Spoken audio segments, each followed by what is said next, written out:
The morning of my wedding was supposed to be the happiest day of my life.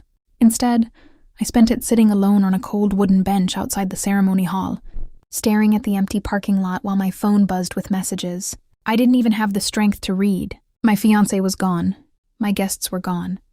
And worst of all, my own father never showed up. Not even a message. Not a call. Just silence. I remember looking at the clock on the wall as the minutes ticked past the ceremony time we had, planned for months, and realizing something that made my chest feel like it was collapsing in on itself. Everyone had abandoned me. So tell me honestly, if you were standing there in a wedding dress with no one left beside you, would you walk away quietly? Or would you make sure the people who humiliated you never forgot it? To understand how everything fell apart that day, you need to know a little about my life before the wedding. I grew up in a small town where everyone knew everyone. My mom passed away when I was 15, and after that it was just me and my father. At least that's what I used to think. In reality, he was never really there. He worked constantly, and when he wasn't working, he was drinking, or locked away in his room. I learned pretty early that if I wanted emotional support, I'd have to find it somewhere else. Still, he was my dad, and part of me always hoped that when the important moments of my life came along, he'd finally show up. When I was 26, I met Daniel. We met at a friend's birthday party, and he was the kind of person who lit up a room without even trying. He had this easy smile and this calm way of talking that made you feel safe. We started dating pretty quickly, and for the first year, everything felt perfect. He would surprise me with little things, like bringing coffee to my office or leaving handwritten notes in my bag. I remember thinking that after all the loneliness I'd grown up with, maybe life was finally giving me something good. 2 years into the relationship, Daniel proposed. It wasn't some huge dramatic proposal. It was just the two of us at a quiet lake outside town at sunset. He got down on one knee, pulled out a ring, and said he couldn't imagine his life without me. I cried so hard I could barely say yes. At that moment, I truly believed I was the luckiest woman alive. Planning the wedding became my entire world. I threw myself into every detail. The venue, the flowers, the dress, the guest list. I spent months making sure everything would be perfect. And even though my dad and I weren't close, I still asked him to walk me down the aisle. I remember the awkward silence when I brought it up during dinner one night. He looked at me over his plate and said, "You really want me to do that?" I forced a smile and said, "Of course. You're my father." He shrugged and muttered something like, "Yeah, sure, I guess." That was the closest thing to enthusiasm I got from him. But I told myself it didn't matter. Daniel was excited. His family seemed welcoming. Our friends were happy for us. Everything seemed like it was moving toward this beautiful new chapter of my life. Then about 2 months before the wedding, I started noticing little things that didn't sit right with me. Daniel began acting distant.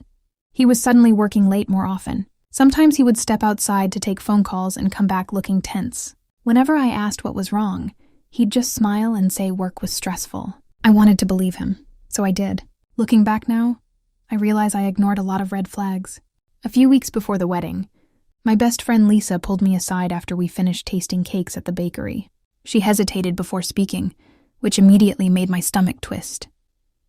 "Are you sure everything's okay with Daniel?" she asked. I laughed nervously. Why wouldn't it be? She bit her lip and said she had heard some rumors that he had been seen around town with another woman.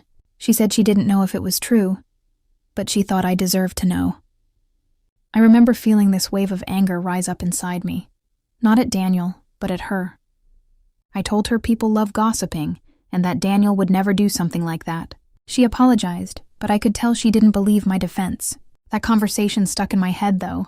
For days afterward, I kept replaying it in my mind, wondering if I should confront him. But every time I saw his face, he looked so normal, so loving, that I convinced myself it was nonsense. Then the wedding day arrived. I woke up early in the hotel room where my bridesmaids and I were getting ready. The room smelled like hairspray and perfume, and everyone was laughing while the makeup artist worked on my face. For a few hours, everything felt magical. I slipped into my dress and looked at myself in the mirror, barely recognizing the woman staring back. This was supposed to be the moment my life changed for the better. Guests started arriving at the venue around noon. The ceremony was scheduled for 1. By 12:30, I was standing in a small bridal waiting room, holding my bouquet and trying to calm the nervous excitement buzzing through my chest. But then something strange happened. Lisa walked into the room with a worried expression I had never seen on her face before. "Have you talked to Daniel today?" she asked quietly. I frowned. No, why? She hesitated, then said, His groomsmen can't find him. At first I thought it was some kind of joke, but the look on her face told me it wasn't. Minutes turned into 20 minutes. Then 30. Guests started whispering in the hallway. My bridesmaids kept stepping out of the room to make calls. Every time they came back, their faces looked more concerned. Finally, the wedding planner came in and said something that made the air leave my lungs. Daniel isn't answering anyone. That's when the panic started. Right in the middle of all that chaos, I realized something else. My father still hadn't arrived. I called him. Straight to voicemail. I texted him. No response. It was like he had disappeared. An hour passed. The ceremony time came and went. Guests started leaving. Some looked sympathetic when they passed by the open door of the bridal room. Others just looked awkward. Eventually, the truth started trickling in through rumors. Someone had seen Daniel that morning at a cafe with a woman. Another person claimed they saw them driving out of town together. And just like that, the reality hit me. The man I was supposed to marry had run away on our wedding day. But the worst part wasn't even that. The worst part was realizing that my father had known something was wrong and still didn't bother to show up. Later that afternoon, Lisa finally got a message from someone who worked with Daniel. Apparently, he had been seeing another woman for months. And instead of telling me the truth, he waited until the wedding day to disappear. I remember sitting there in that heavy dress, staring at the floor, feeling like the entire world had collapsed around me. But here's where I want to pause for a second and ask you something. Because at that moment I had two choices. I could quietly leave the venue, hide from everyone, and spend the rest of my life trying to forget that day ever happened.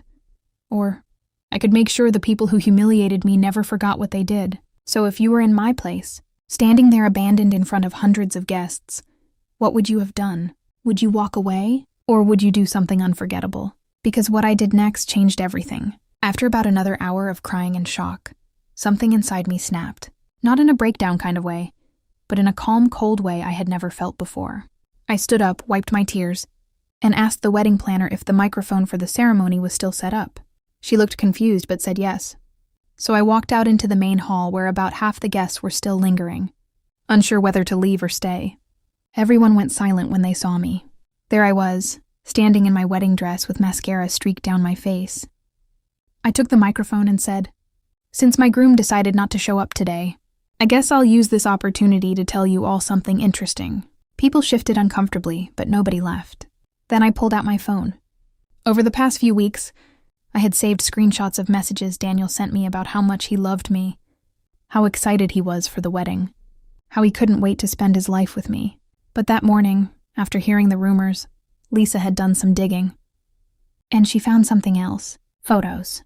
Photos of Daniel with the other woman, taken weeks before the wedding. So I connected my phone to the venue's projector screen, and I showed everything. The romantic messages he sent me, the lies, and finally the pictures of him kissing the other woman. The room erupted in shocked murmurs. His parents looked horrified. Some guests gasped. Others started whispering angrily. When the slideshow ended, I simply said, "Thank you all for coming. At least someone showed up today." Then I walked out of the venue with my head held high. Later that evening, I finally got a text from my father. It said, "Heard what happened. Probably for the best." That was it. No apology for abandoning me. No support. Just those 4 words. I stared at the message for a long time before blocking his number. That day was the last time I ever spoke to him. As for Daniel, I later learned he moved to another city with the woman he left me for. But apparently their relationship didn't last very long once the excitement of the scandal wore off. Funny how that works. Meanwhile, something unexpected happened for me. Instead of feeling ashamed about the wedding disaster, people started reaching out to tell me how proud they were that I stood up for myself. Some of the guests even said it was the most unforgettable wedding they had ever attended. And honestly, they're not wrong, because that day didn't just end a relationship. It forced me to finally stop chasing people who were never willing to show up for me. A year later, my life looks completely different.